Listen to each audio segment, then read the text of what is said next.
여러분 안녕하십니까? 8월 셋째 주 BTV 주간 종합 뉴스 시작합니다. 윤석열 정부의 첫 주택 공급 대책이 발표됐습니다. 재개발, 재건축 규제 완화와 신규 택지 공급 등을 통해 2027년까지 270만 호의 주택을 공급하겠다는 계획입니다. 이재원 기자입니다. 윤석열 대통령 후보 시절 주택 공급 공약 250만 호에 20만 호가 추가돼 2027년까지 270만 호가 공급됩니다. 지역별로는 서울 50만 호, 경기 인천을 포함해 수도권에만 158만 호가 공급됩니다. 사업 유형별로는 재개발, 재건축 등으로 52만 호, 3기 신도시 등 신규 택지로 88만 호가 지어집니다. 재개발, 재건축은 서울은 신속 통합기획을 통해 10만 호, 인천, 경기 지역에는 4만 호가 공급됩니다. 정부는 신규 택지 88만 호 가운데 15만 호가량을 내년까지 발굴해 발표하고 이후에는 부동산 시장 상황을 봐가며 추가 발표한다는 계획입니다. 집값이 지금 하향세를 보이고 있는데 270만 호가 혹시 너무 많은 게 아니냐 이런 질문을 할 수가 있는데요. 270만 호는 인허가 기준이기 때문에 공급과는 시차가 있습니다. 그리고 여기에는 정비 사업이 많이 들어가 있기 때문에 주택의 멸실 부분도 감안을 해야 됩니다. 그런 면에서는 앞으로 향후 5년간 270만 호의 인허가 물량을 공급하겠다는 것은 저희들이 민간 전문가들과도 적정한 수준이라고 저희들이 계산을 했습니다. 이를 위해 정부는 우선 재개발, 재건축 규제를 완화합니다. 재건축 부담금 감면 방안이 다음 달 발표되고 재건축 안전진단 개선안도 연내 발표됩니다. 또 임대주택 기부 체납 시 제공되는 용적률 인센티브는 주거지뿐 아니라 준공업 지역에도 적용됩니다. 신탁과 리츠 등을 활용한 민간 도심 복합사업 유형도 신설됩니다. 공공만 추진할 수 있었던 도심 역세권 사업에 민간 참여를 적극 유도한다는 취지입니다. 청년 원가주택과 역세권 찻집 사업은 통합 추진됩니다. 시세 70% 이하로 공급되며 40년 이상 장기 대출 등으로 초기 주택 마련 부담을 낮춘다는 계획입니다. 청년 원가주택, 역세권 찻집은 청년은 19세에서 39세까지이고요. 신혼부부, 그리고 생애 최초 구입자, 무주택 서민은 40, 50, 60 다 나이 불문하고 포함이 됩니다. 이분들에게는 시세의 70% 이하 수준의 저렴한 주택을 제공하는데 여기에 대해서 50만 호 이상을 공급하겠습니다. 이외에도 이번 집중호우로 드러난 반지하 등 재취약주택 거주자에 대해 공공임대 공급과 개보수 등을 지원합니다. 정부는 이번 달 층간소음 대책 등을 시작으로 다음 달에는 청년 주거지원 종합대책을 연이어 발표한다는 계획입니다. BTV 뉴스 이재원입니다. 네, 인천시가 올해 첫 추가 경정 예산안을 편성했습니다. 본 예산 대비해서 13% 늘어난 15조 원 규모로 민생경제 회복 지원에 집중하겠다는 계획입니다. 인천이음 캐시백 제도가 지속될 수 있도록 관련 예산도 반영했습니다. 이정윤 기자의 보도입니다. 인천시가 올해 첫 추가 경정 예산안을 편성했습니다. 본 예산 13조 1,442억 원보다 13.1% 증가한 14조 8,677억 원입니다. 15조 원에 육박하는 역대 최대 규모입니다. 인천시는 민생경제 회복에 집중하겠다는 구상입니다. 이를 위해 소상공인과 취약계층 지원 등에 4,917억 원을 편성했습니다. 지방세수 재추계, 세출 구조 조정 등 재원 조달의 가용 수단을 총동원하여 재정이 민생경제 회복의 마중물이 될 수 있도록 대규모 확장적 추경안을 준비하였습니다. 캐시백 축소로 논란이 일고 있는 인천이음 관련 예산도 반영했습니다. 852억 원을 추가 편성하면서 예산 규모는 당초 2,192억 원에서 3,044억 원으로 늘었습니다. 당장 캐시백 예산이 소진될 것에 대비해 추경에 국비 351억 원, 시비 501억 원을 편성한 겁니다. 인천이음 캐시백이 지속 가능하게 운영되도록 우선 852억 원을 추가 편성하였습니다. 인천이음은 영세 자영업자 중심으로 효과가 극대화되도록 개선 방안을 마련하고 있으며 9월 말 별도로 발표할 예정입니다. 코로나19로 어려움을 겪고 있는 소상공인과 중소기업을 위해선 경영안전자금, 특례보증 등 금융지원 예산 358억 원을 추가 편성했습니다. 또 대중교통 요금 인상을 막기 위해 버스 중공영제 손실분 보전에 907억 원, 도시철도 운영비 555억 원도 반영했습니다. 문화체육 관광 활성화 사업에도 476억 원을 투입합니다. 저소득층 통합 문화이용권 지급에 50억 원, 인천 유나이티드 FC 운영 지원에 60억 원, 화계산 관광 자원화 사업에 20억 원을 편성했습니다. 인천시는 또 원도심 균형 발전을 위한 사업에 524억 원, 도시 기반시설 확충과 친환경 사업 등에 1,454억 원을 반영했습니다. 한편 이번 제1회 추경 예산안은 이달 개회하는 인천시의회 제1차 정례회에서 의결을 거쳐 최종 확정됩니다. BTV 뉴스 이정윤입니다. 네, 앞서 보신 것처럼 역대 최대 규모의 추경안을 편성한 유정복 인천시장, 국민의힘과 가진 예산정책협의회에서는 4천억 원에 육박하는 국비를 반영해 줄 걸 요청했습니다. 영종 강화도로와 인천발 KTX, 7호선 청라 연장 등 교통망 확충 사업들이 포함됐습니다. 이정윤 기자의 보도입니다. 국회에서 열린 국민의힘 예산정책협의회 자리. 유정복 인천시장은 주요 현안 사업과 관련해 국비 3,849억 원을 반영해 줄 것을 요청했습니다. 유 시장은 인천은 대한민국의 축소판이면서 대한민국을 이끌어갈 성장 동력이라며 인천이 당면한 현안을 해결하기 위해선 정부의 적극적인 지원이 필요하다고 강조했습니다. 인천이 꿈을 키워서 대한민국 미래를 열어갈 지역이다 하는 것을 분명히 비전으로 내걸었고 시민이 행복한 세계 초일 도시를 목표로 해서 지금 다양한 사업을 추진하고 있고요. 권성동 원내대표께서도 직접 말씀해 주신 제너포 르네상스 프로젝트나 뉴욕 공시팁 이런 굵직굵직한 미래 성장 산업을 추진해 나가고자 합니다. 국비 반영을 요청한 사업은 모두 16개입니다.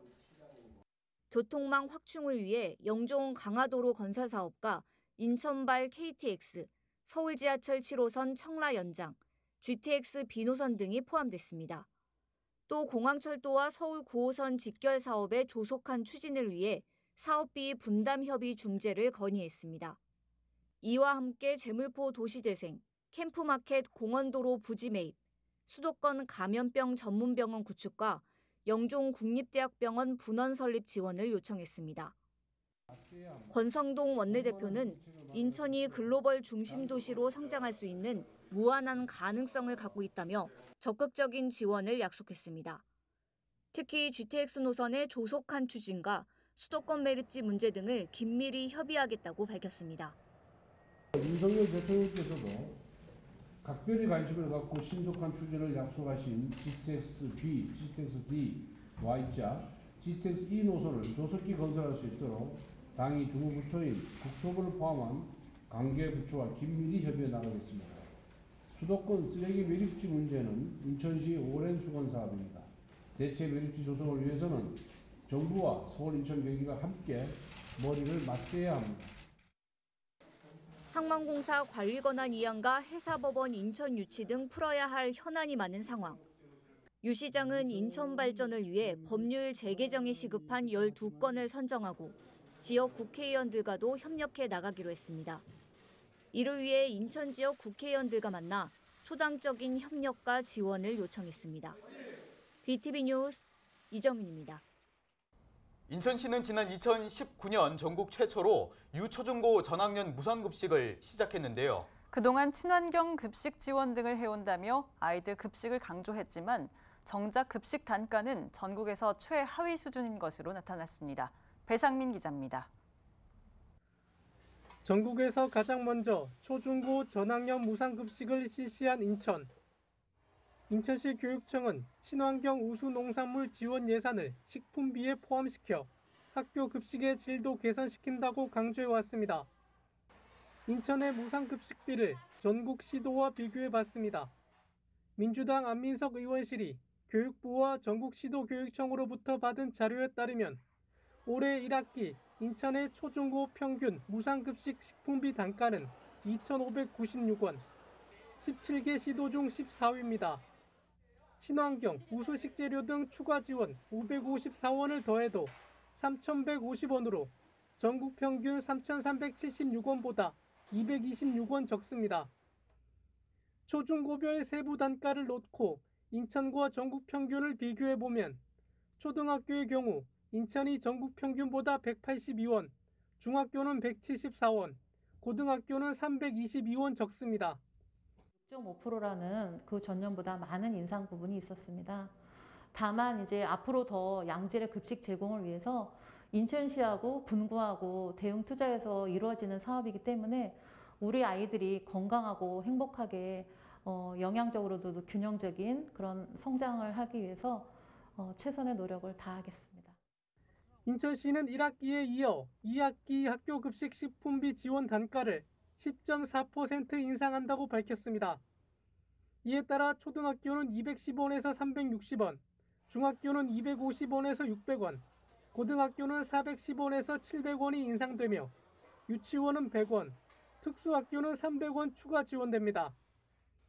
한편 무상급식비 단가가 가장 높은 지역과 낮은 지역 간 차이는 무려 1,556원에 이릅니다.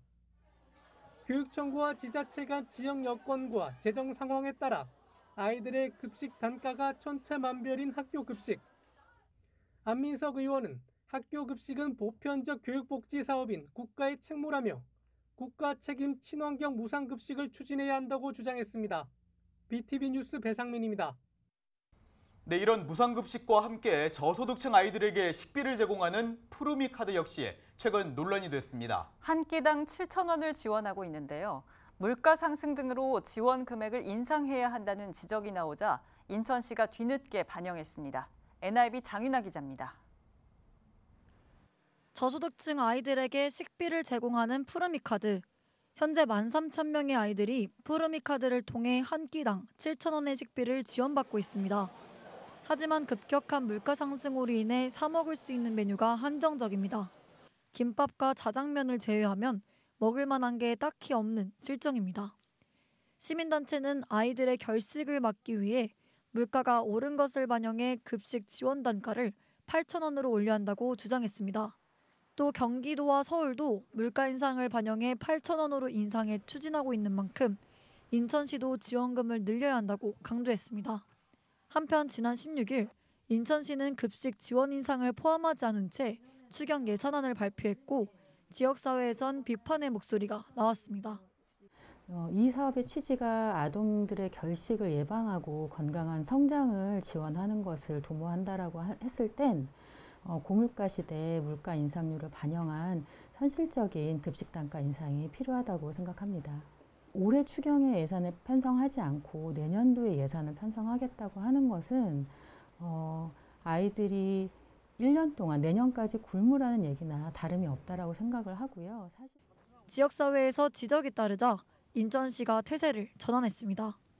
인천시가 내년부터 지원하겠다고 한 지원금 인상을 오는 9월부터 적용하겠다고 밝혔습니다. 이제 저희가 타시도 동향이나 이런 것들을 계속 파악하고 있어서 준비를 하고 있었어요. 네, 근데 이제 준비 중에 계속 검토하고 분구 수요일 파악하고 이런 과정 중에 그렇게 보도가 이제 났습니다. 그래서 이제 원래 계획을 하고 있었던 거였는데 좀 더 급하게 추진을 하려고 이제 그렇게 진행하고 있습니다. 9억 원의 예산이 추가돼 총 223억 원의 예산으로 결식 아동의 식비가 해결될 전망입니다. 지원금이 인상된 만큼 끼니의 질이 높아질 걸로 예상됩니다. NIB 뉴스 장윤아입니다.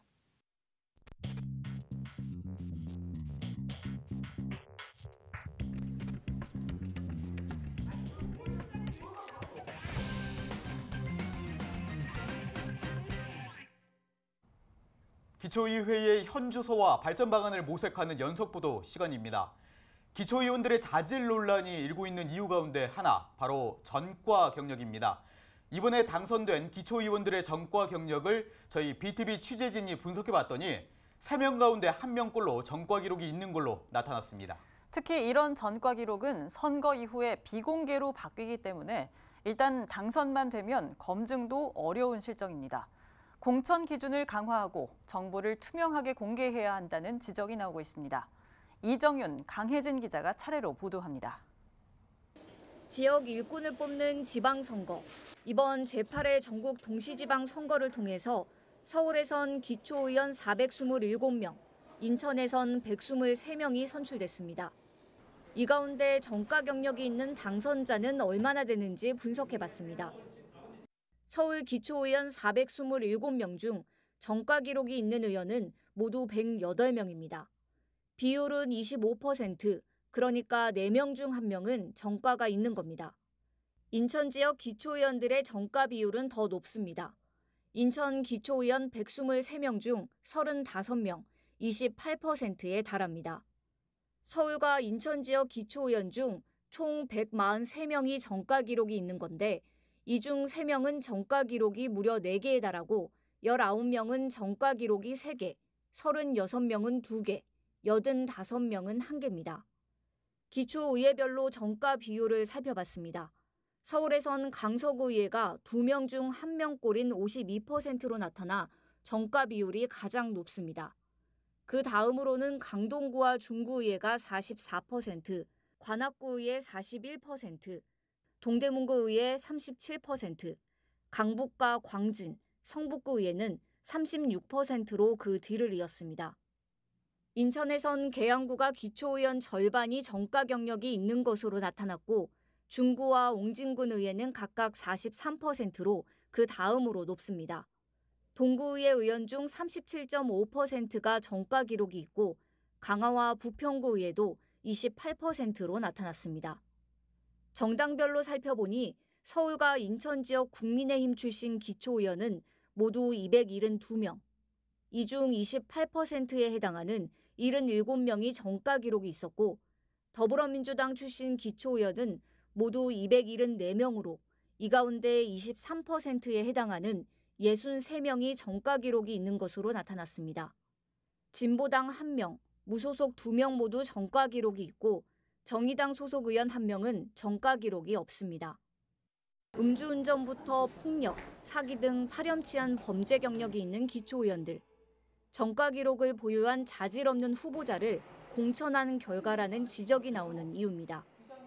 시민들의 실망감은 클 수밖에 없습니다. 범죄 이력이 있는 의원들이 공천이 돼서 그렇게 후보로 나오는 거에 대해서 되게 부정적으로 생각을 합니다.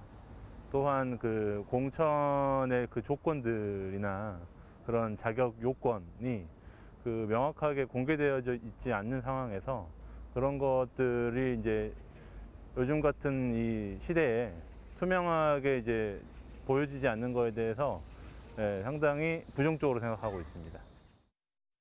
이런 범죄를 저지르면 이런 사회적 활동에 제약이 따르는 거라는 인식을 시켜줘야 되는데 다 보면은 공천 받은 사람 또 당선되신 분 범죄 사실 확인해 보면 음주운전이 있고 뭐 다른 범죄들이 있고 하니까 그런 부분들이 참 안타까워요. 아이들이 뭘 보고 배울지.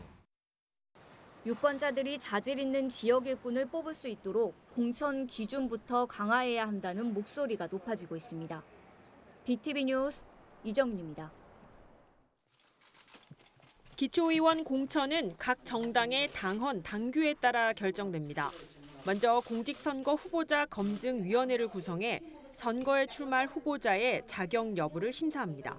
심사 기준에는 전과 기록도 포함됩니다. 이 기준을 통과해야 예비 후보가 되고 공천심의위원회 최종 심사를 통과해야 후보자 공천이 결정됩니다.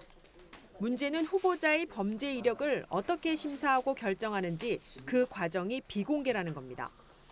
한 서울시당 관계자에 따르면 기초의원 후보자 공천 기준은 정당 내부 기준으로 결정되는데 당내 규정에 따라 그 과정은 공개할 수 없다고 설명합니다.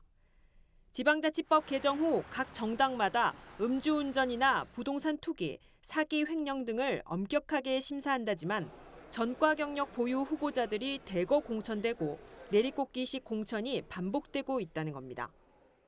적합한 후보를 냈다라고 각 정당이 이런 분들을 홍보를 해야 되는데 지금은 그냥 깜깜이 공천이거든요.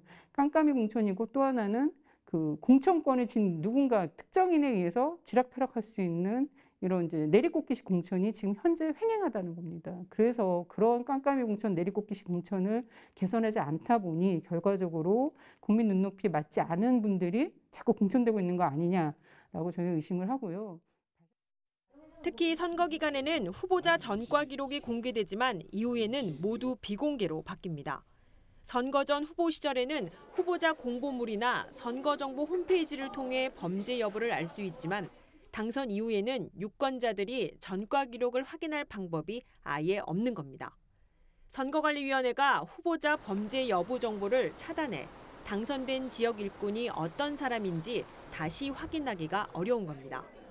전과 기록을 기초의원의 도덕성 문제로 판단하는 데는 무리수가 있지만 적어도 지역을 대표하는 선출직 역시 공무직인 만큼 해당 의원에 대한 전과 기록은 투명하게 공개돼야 한다는 겁니다. 이제는 되고 난 뒤에라도 공직 대표 활동을 하면서도 전과 기록에 대한 부분이나 이런 부분에 대해서는 중요한 이슈가 있다든지 이럴 때는 시민이 직접 어떠한 실명으로 그걸 확인할 수 있는 그런 건 조치가 되어야 되는데 그걸 원천적으로 막아놓고 있다라고 하는 건 문제일 것 같습니다. 지난 6월 지방선거 결과 서울과 인천 기초의원 3명 가운데 1명은 범죄자. 정당별로 엄격한 심사를 거쳤다지만 그 기준과 과정을 공개하지 않다 보니 유권자들의 불신만 더 키운 셈입니다. 무엇보다 자질 있는 지역 일꾼을 뽑을 수 있도록 각 정당마다 공천 기준을 강화하는 한편 선거 이후에도 당선된 의원들의 정보가 공개될 수 있도록 법 개정이 필요하다는 목소리가 높아지고 있습니다. BTV 뉴스 강혜진입니다.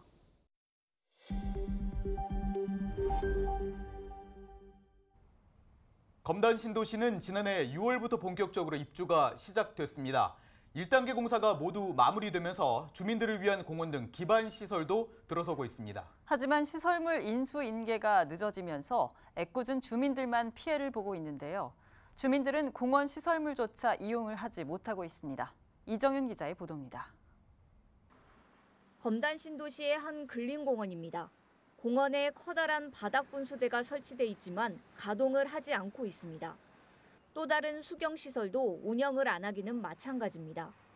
관리사무소 건물은 상황이 더 심각합니다. 이곳은 공원 안에 설치된 화장실입니다. 보시는 것처럼 사용 금지라는 안내문이 붙어 있는데요. 이 때문에 주민들은 이 공중 화장실조차 이용하지 못하고 있는 실정입니다. 화장실 한편에는 일회용 컵부터 휴지까지 온갖 쓰레기가 그대로 쌓여 있습니다. 검단 신도시의 또 다른 근린공원. 이곳도 상황은 비슷합니다. 공원 중앙에 아이들을 위한 대형 놀이시설물이 조성돼 있지만 수개월째 방치돼 있고 주변에는 잡초들이 자라나고 있습니다. 화장실 문도 굳게 닫혀 있고 음수대도 물이 전혀 나오질 않습니다. 주민들은 분통을 터뜨립니다. 주변 보시면 공사 중인 상태이고 화장실이나 공원 시설 이런 부분들이 이제 서구청이나 이런 게 인계가 제대로 안 되다 보니까 전혀 이용을 못 하고 있는 실정입니다. 실제로 여기 화장실 문이 잠겨 있다 보니까 당연히 일반 주민들은 화장실 표지판이 있으니까 가는데 잠겨 있다 보니까 거기 앞에 이제 볼일 보시는 분도 있으신 것 같고. 지난해 6월부터 본격적으로 입주가 시작된 검단 신도시. 관계기관들은 지난해 12월 1단계 준공식 행사까지 치렀습니다. 하지만 현재까지 공원 등 기반시설에 대한 LH와 서구청 간 인수인계가 이뤄지지 않은 상황. 문제는 애꿎은 주민들만 피해를 보고 있다는 겁니다. 서구청은 하자 보수가 필요한 부분이 있어서 LH에 요청한 상태라며 보안 사항이 모두 이행되면 인수인계를 받을 수 있다고 밝혔고 LH는 주민들의 불편이 큰 만큼 일부 시설이라도 인수인계를 받는 방안을 서구청에 요청했다는 입장입니다. 기반시설 인수인계를 두고 갈등을 빚고 있는 서구청과 LH. 인수인계가 지체되면서 주민들의 불편은 더 커지고 있습니다. BTV 뉴스 이정윤입니다. 네, 인하대는 지난해 교육부 재정지원 평가에서 탈락해 지역사회에 충격을 줬는데요. 최근에는 불미스러운 사고까지 있었습니다. 네, 이런 가운데 재단이 조명우 총장의 연임을 결정하자 학내외 구성원은 물론 시민사회까지 반발하고 있습니다. 배상민 기자입니다. 정석인하학원은 지난 16일 이사회를 열고 제16대 인하대 총장에 조명우 현 총장의 연임을 결정했습니다. 앞서 총장 후보 추천위원회가 선정한 2명의 후보자 가운데 조명우 총장의 손을 들어준 겁니다. 임기는 4년으로 2026년 8월 31일까지입니다. 그러자 학내외 구성원은 물론 시민사회단체까지 우려했던 일이 벌어졌다며 재단을 성토했습니다. 지난해 교육부 대학 기본역량진단평가에서 굴욕적인 탈락에 이어 최근 교내 여학생 사망 사건까지 벌어진 인하대. 대학 운영의 책임자로서 도의적 책임을 지고 물러나야 할 조 총장이 출마해 재단의 선택을 받은 건 문제라는 지적이 일고 있습니다. 작년에 그런 일련의 사태 이후에 우리 총장님께서 선수습 후 사태라는 그런 이제 천명까지 하신 그런 상황이었었기 때문에 이번에 연임의 어떤 이런 신청은 하지 않을 것이다라는 그런 생각이 우리 구성원들은 지배적이었었는데 그렇지 않았기 때문에 이것은 문제가 있다. 총장 선출 과정도 도마에 올랐습니다. 재단 측 인사가 과반인 총장 후보 추천위원회는 물론 이사회 역시 형식적으로 운영되고 있어 전면 개편해야 한다는 겁니다. 조명우 총장 임명된 것에 대해서 인정을 할 수 없는 입장이고 지역사회에서는요. 이 모든 책임은 조원태 회장과 이제 조명우 총장에게 달려 있다.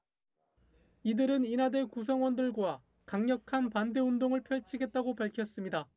BTV 뉴스 배상민입니다. 이번 집중호우로 곳곳에서 침수 피해가 컸는데요. 비가 내리면 빗물바지를 통해 하수관으로 빗물이 빠져나갑니다. 하지만 이 빗물바지가 쓰레기 등으로 막혀 있어 제 역할을 못할 때가 많습니다. LG 헬로비전 이세진 기자가 현장을 둘러봤습니다. 쏟아진 빗물에 도로가 잠겼습니다. 배수가 제대로 되지 않아 흙탕물이 역류합니다. 올여름 침수 피해가 이어진 수도권 곳곳의 풍경입니다. 배수를 갖다 뭐 큰 걸 그거 해가지고 물 잘 빠지게끔 뭐 할 수 있다든지 그렇게 해가지고 거기서 물 갖다 안 오게끔 그 어떤 방지를 해줘야지. 비가 내리면 빗물바지를 통해 하수관으로 빗물이 빠져나갑니다. 하지만 재구시를 하지 못할 때가 많습니다. 비가 쏟아진 지 얼마 지나지 않아 도로변에 물이 차기 시작합니다. 빗물바지를 막은 쓰레기와 낙엽밭입니다. 쓰레기를 걷어내자마자 정강이까지 차오른 물이 빠르게 내려갑니다. 빗물바지의 역할이 얼마나 중요한지 실감할 수 있는 장면입니다. 비가 올 때 주택가 빗물바지를 점검해봤습니다. 빗물바지 위를 장판이나 고무판이 덮고 있습니다. 평소 악취가 난다며 막아놓은 겁니다. 며칠 전 옆 동네가 침수 피해로 시끄러웠는데도 온전한 빗물바지를 찾기 어려울 정도입니다. 빗물바지 안을 들여다보면 상황은 더 심각합니다. 이 안에 보면 지금 쓰레기가 늘어나고 담배꽁초가 굉장히 많이 들어있는데 이렇게 되면 빗물바지가 제 역할을 할 수가 없습니다. 하수도로 이어진 연결관이 막혀버리면 물은 역류할 수밖에 없습니다. 지자체에서 청소를 하기도 하지만 치워도 또 쓰레기가 쌓여 비가 오면 속수무책입니다. 비 오기 전에 저희가 일단 1차적으로 지금 안에 제설 작업을 다 하지만은 워낙 비가 많이 내리고 낙엽들이 많기 때문에 일단 낙엽이 원인이 많습니다. 비닐이랑 원인이 많기 때문에 이거는 어떻게 저희가 와서 다시 막힌 배수로는 곧 침수 피해로 이어집니다. 특히 배수 시설이 오래된 원도심은 피해가 해마다 반복됩니다.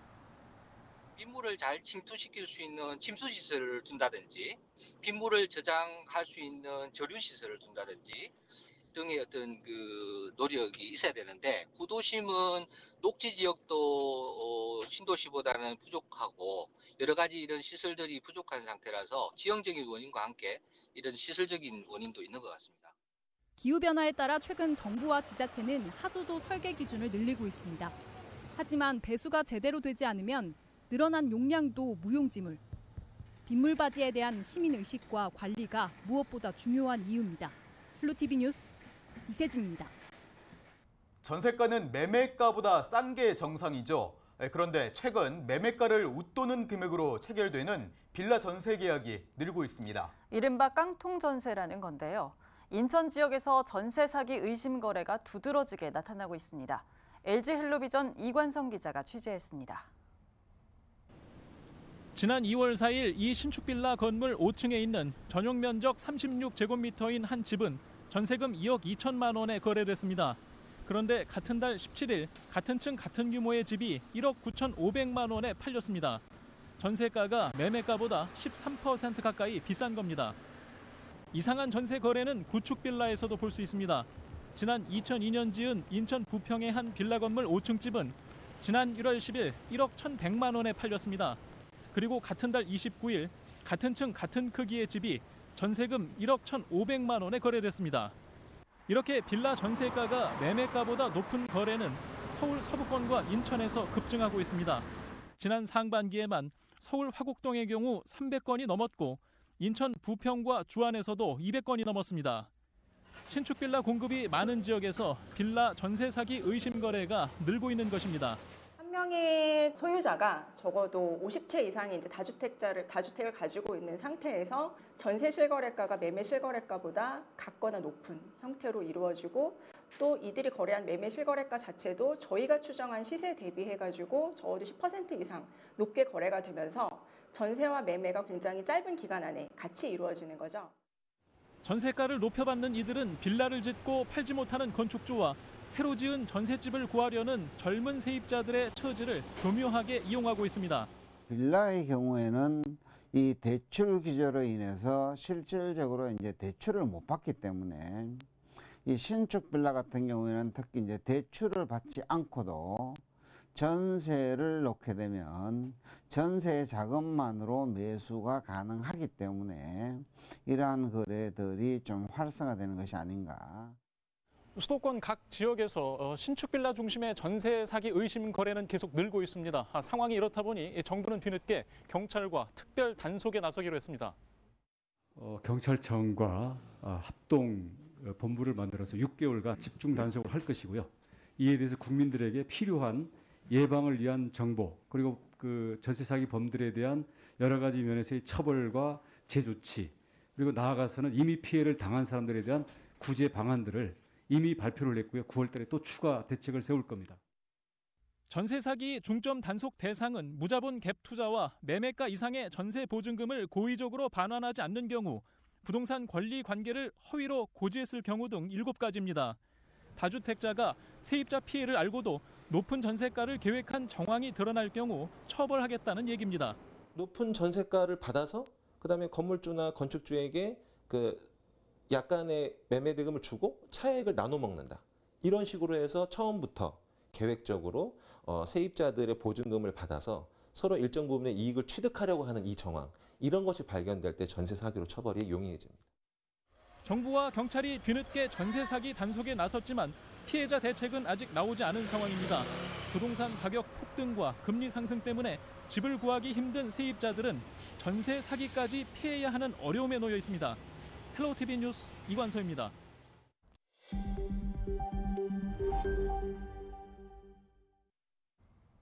네, 인천대학교 독립운동사 연구소가 광고복 77주년을 맞아 제8차 독립유공자 450명 포상 신청 설명회를 열었습니다. 설명회에 이어선 인천대에 재학 중인 최재형 선생의 후손에게 장학증서도 수여했습니다. 배상민 기자입니다. 연세가 지긋하신 어르신부터 젊은 층까지 다양한 사람들이 한자리에 모였습니다. 이들은 모두 일제강점기 독립운동을 펼친 독립유공자 유족들입니다. 인천대 독립운동사 연구소가 450명의 독립유공자를 발굴해 국가보훈처에 포상을 신청하는 자리를 마련했습니다. 이번에 포상을 신청한 독립유공자는 의병활동, 괴고인 의거, 3.1 독립만세 의거, 국내외 반일투쟁을 펼친 인물들입니다. 평안도와 전남은 3.1 만세 시위와 관련, 3.1 운동과 관련된 분들이 많이 빠져 있어서 저희 연구소에서 집중적으로 발굴을 했습니다. 독립운동사 연구소는 8차례에 걸쳐 3,700명의 독립유공자를 발굴해 국가보훈처에 포상을 신청했고 이 가운데 352명이 포상됐습니다. 하지만 아직도 조국을 위해 목숨 바친 무명의 열사들이 많다며 이들을 찾기 위한 노력은 계속돼야 한다고 유족들은 당부합니다. 순국선열은 15만에서 30만여 명으로 추산하고 있으나 이 중에 98%는 이름도 없고 후손도 없는 상태에 놓여 있습니다. 이날 뜻깊은 행사도 함께 열렸습니다. 연해주 민족 지도자 최재형 선생의 현손자로 인천대에 재학 중인 최일리아 씨에게 장학금이 전달됐습니다. 보훈당국은 정부 차원의 지원을 아끼지 않겠다고 약속했습니다. 기록되지 않으면 기억되지 않습니다. 다른 어떤 일보다도 우리나라의 근간을 생각한다면 가장 숭고하고 소중한 작업이다 생각을 하고. BTV 뉴스 배상민입니다. 방학 기간 아이들을 돌볼 만한 여건이 안 돼 걱정하는 맞벌이 부모님들 꽤 있으실 겁니다. 다 함께 돌봄센터를 이용하면 걱정을 조금이나마 덜 수 있는데요. 방학 때도 오후 6시까지 운영되고 프로그램도 다양합니다. NIB 장윤아 기자의 보도입니다. 아이들이 열심히 젤판에 색칠을 하고 그림을 만들어 나갑니다. 친구들과 함께하는 미술 활동에 아이들의 웃음은 끊이지 않습니다. 이게 친구들이랑 같이 하니까 재미가 있고 그림을 원래 쫄라맨밖에 못 그렸는데 다 같이 그리니까 뭔가 재밌기도 하고 같이 하니까 더 재밌기도 하고 그래요. 센터는 방학 기간 아이들을 안심하게 맡길 수 있고 알찬 프로그램들로 구성돼 있어 맞벌이 부모들 사이에서 인기가 많습니다. 오전 9시부터 오후 6시까지 센터가 운영되는데 늦게 퇴근하는 맞벌이하는 가정을 위해 오후 7시까지 아이를 맡길 수 있어 부모님들의 만족도는 높은 편입니다. 아무래도 일하는 입장이다 보니까 아이 돌봄 공백이 되게 걱정이 많이 됐거든요. 사실 학교에서 하는 돌봄센터 추첨에 떨어졌어요. 그래서 엄청 난감했는데 여기가 있다는 걸 듣고 접수해 주셔서 방학 때도 그렇고 일을 할 때 맡길 수 있고 안전하고 아이가 또 프로그램을 되게 다양하게 하니까 너무 좋아하거든요. 그래서 일을 하는데 진짜 큰 도움을 많이 받고 있습니다. 센터는 아이들이 다양하게 체험을 할 수 있도록 열쇠고리 만들기, 악기교실, 요리하기 등 다채로운 프로그램으로 구성돼 있는데 방학을 맞아 프로그램을 더 새롭게 추가했습니다. 교통안전 스토리, 랜선으로 떠나는 국토여행 등 다양한 교육활동도 포함됐습니다. 인천시 사회서비스원이 수탁 운영하는 다함께 돌봄센터는 방학 때뿐만 아니라 학기 중에도 학생들이 학교가 끝나고 방과후 수업을 들을 수 있게끔 방과후 돌봄도 운영됩니다. 성의과가 음악 수업하고요. 그리고 레고랑 보드게임, 그리고 다양한 미술 공예 활동, 요리 활동, 이런 활동들, 체육 활동도 하고 있고요. 요일별로 다양하게 활동하고 있습니다. 다함께 돌봄센터는 간식비를 포함해 월 이용료 7만 5천 원만 내면 누구나 이용할 수 있으며 센터별로 가격이 상이합니다. NIB 뉴스 장윤아입니다. 부평구에 시민들을 위한 문화공간이 문을 열었습니다. 문화공간 시소인데요. 시소는 시민과 소통하다의 줄임말이라고 합니다. 네, 구민들의 만남의 장소뿐만 아니라 청년 문화예술 활동가들의 작업 공간으로도 쓰일 계획인데요. 부평구 문화도시 조성 사업의 소통 창구로도 활용될 것으로 기대됩니다. LG 헬로비전 이재필 기자가 보도합니다. 인천 테크노밸리 유원센터에 자리한 문화공간 시소. 도심 속에 자리한 문화놀이터로 시민들을 위한 공간입니다. 꽃꽂이와 요가, 향수 만들기 등 구민들을 대상으로 한 프로그램도 운영하고 문화도시 조성 계획을 논의하는 문화둘의 시민회와 부평 구민들이 모임 장소로 사용할 수 있습니다. 특히 부평 지역 청년 문화예술 활동가들을 위한 작업 공간도 갖추고 있습니다. 그냥 수다도 떠시고 또 교육도 받고 당신들의 활동도 같이 할 수 있는 그런 공간이고요. 저희 바로 옆에 부평별곳 연대형 공간이 있어서 지역에 있는 예술단체와 연대해서 거기도 역시나 시민들을 위한 여러 가지 프로그램을 운영하는 공간입니다. 시소라는 명칭은 시민과 소통하다의 줄임말로 부평구와 시민이 함께 문화공간을 만들어가자는 의미를 갖고 있습니다. 특히 부평구는 이번 개소식을 바탕으로 문화도시 조성 사업의 성공을 위해 구민들과 소통을 더욱 활발히 이어나가겠다는 입장입니다. 오늘 개소식을 하게 되는데 이곳을 통해서 주민 여러분들이 문화도시에 대해서 많이 의견도 나누고 소통하고 또 여기서 문화 활동이 이루어질 수 있도록 그래서 부평 문화도시가 발전할 수 있는 그 밑거름이 되는 장소가 되길 바랍니다. 부평 구민들을 위한 문화공간 시소. 이 장소가 주민들과 함께 지역의 명소로 성장하길 기대합니다. 헬로티비 뉴스 유재필입니다. 방학을 맞아 아이들을 위한 특별한 서당 교실이 문을 열었습니다. 한문과 서예, 바둑과 장기두기 등 다양한 전통 문화를 배울 수 있는데요. NIB 장윤아 기자가 현장에 다녀왔습니다. 훈장님이 칠판에 청산이라는 한자를 쓰고 뜻 하나하나 세세하게 알려줍니다. 아이들이 한문을 따라 읽고 처음 만져보는 붓펜으로 한자 쓰기에 몰두합니다. 처음 할 때는 떨렸는데 하고 하니까 기분이 좋았어요. 그리고 재밌었어요. 한자 쓰면서 재밌었어요. 학생들이 훈장님을 따라서 퇴계이항의 평시조 청산은 어찌하여를 부릅니다.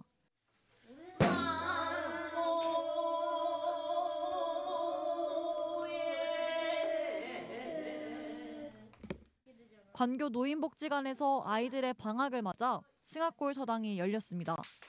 서당에선 아이들에게 생소한 한문과 전통 예절 교육이 진행됐습니다. 너무 한글만 치우치다 보니까 한문의 뜻을 몰라서 중첩되고 이해가 안 되는 글이 많아요. 그래서 한문을 통해서 이해가 되는 뜻풀이를 해가지고 이제 그게 혼선이 되지 않도록 이제 한자를 가르치고 있습니다. 바둑과 장기두기, 서예와 장구, 장단치기 등 다양한 전통 문화 체험도 진행됐습니다. 수업을 진행하는 승합골 서당의 훈장님들은 모두 학생을 가르친 경험이 있는 전직 교사와 교장들로 구성됐습니다. 훈장님들은 퇴직 후 아이들을 다시 가르치게 될 감회가 새롭습니다. 전에 교사, 교장 자격을 가진 분들과 또 재능을 가진 분들이 그 어르신들이 훈장으로서 재능을 기부하면서 또 어린이들 생활지도, 예절, 그리고 재능 교육, 특기 적성 교육 이런 모든 공부도 중요하지만 그것을 가지고 지금 지도하고 있어요. 그래서 사라져가고 있는 전통 교육기관을 되새김할 수 있는 승합골 서당에서 아이들은 새로운 경험을 만들어가고 있습니다. NIB 뉴스 장윤아입니다. 민선 8기 인천시가 역대 최대 규모의 추경안을 편성했고 4천억 원에 육박하는 국비 지원도 요청했습니다. 네, 다 필요하기 때문이겠죠. 그러나 혹시 허투루 쓰이는 곳은 없는지 확인하고 또 확인하는 절차가 필요합니다. 시비도 또 국비도 주민들이 낸 피 같은 세금이기 때문입니다. 이상으로 BTV 주간 종합 뉴스를 마칩니다. 시청해주신 여러분 고맙습니다.